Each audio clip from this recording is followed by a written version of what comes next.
Let's look at this question. This is a Newton's last question. There are three blocks A, B, C and their masses are given. Please read the question once.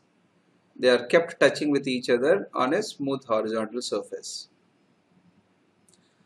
Now there is a force acting on them on A, 20 Newton force is applied on A, and as a result they are all moving to the right? So now the question, if you look at, they're asking you to find the contact force at AB interface. This is the AB interface. This is the one. What is the contact force that you get there? And also at the BC interface. And B and C interface is this. Yeah, so if you want to solve this problem in a conventional way, it's actually going to be three stage. First stage is that you will find acceleration. Yeah, so net force is equal to net mass into acceleration. From there you will get the acceleration, and you see that all the three would be going towards right with the common acceleration. That's the first step you do. Now finding that acceleration, then you go for the second step and you take the free body diagram of B alone, and then you take the free body diagram of A alone. So FBD separately you need to write FBD of A and apply Newton's law, and then you go for FBD of B. FBD of B alone you can do, and then apply Newton's laws of motion. Then if you apply Newton's law, you will get two equations. You will get two equations in terms of the normal reaction at the interface 1 AB.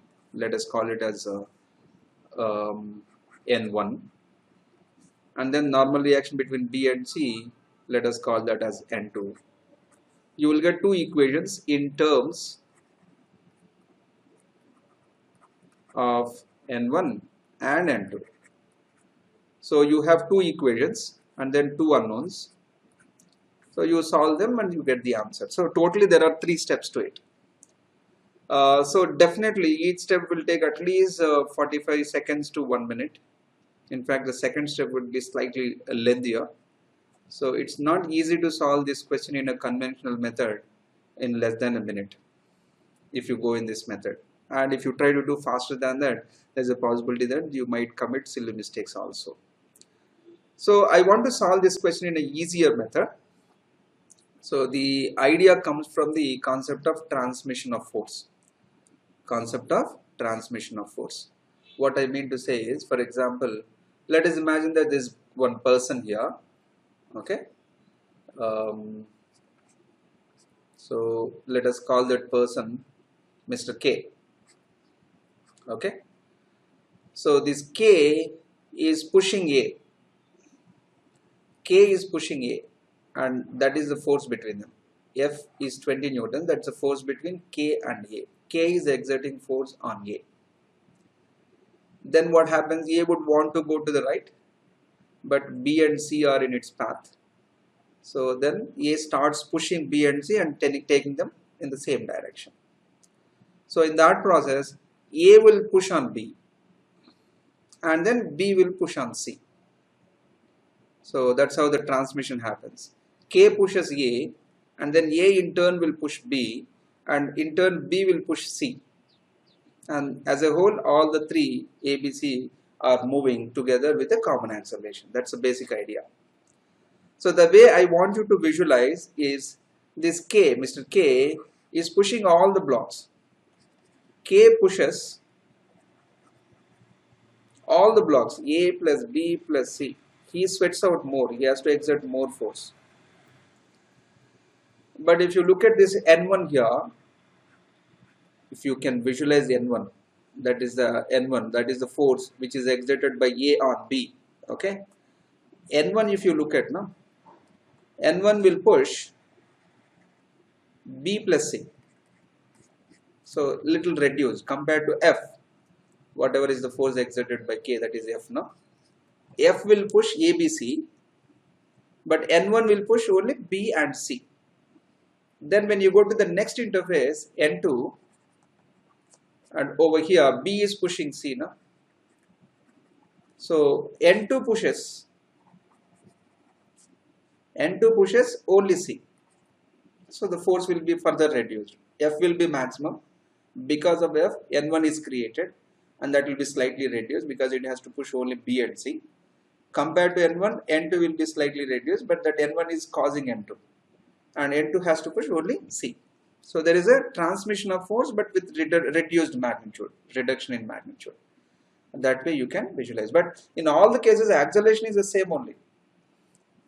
Acceleration of A equal to acceleration of B equal to acceleration of C equal to acceleration of A plus B plus C, that is equal to acceleration of B plus C. Accelerations are same only, but the force is getting reduced as it is getting transmitted from left hand to the right hand. Now I'll write one equation to solve this entire problem. That's all, one step. Now let us start the problem solving. Just listen to that. Look at this equation, you will automatically understand what I'm trying to do is. F is pushing all the three blocks. Mass of A plus mass of B plus mass of C. That gives the common acceleration. And that should be equal to N1 is pushing only B plus C upon MB plus MC.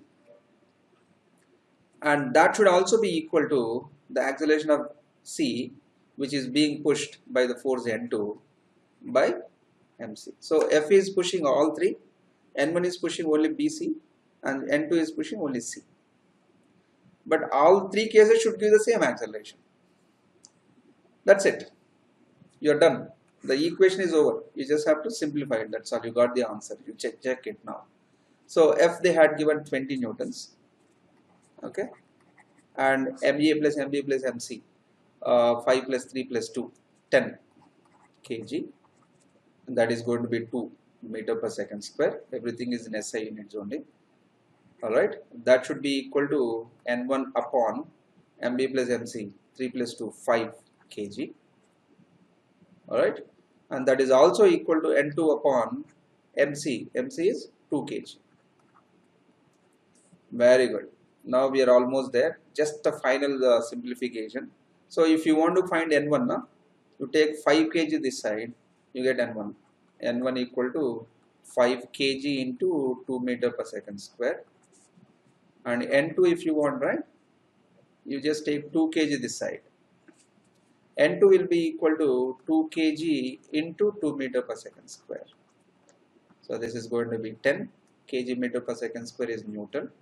This is going to be 4 kg meter per second square is again 4 newtons. That's it. So the problem is over.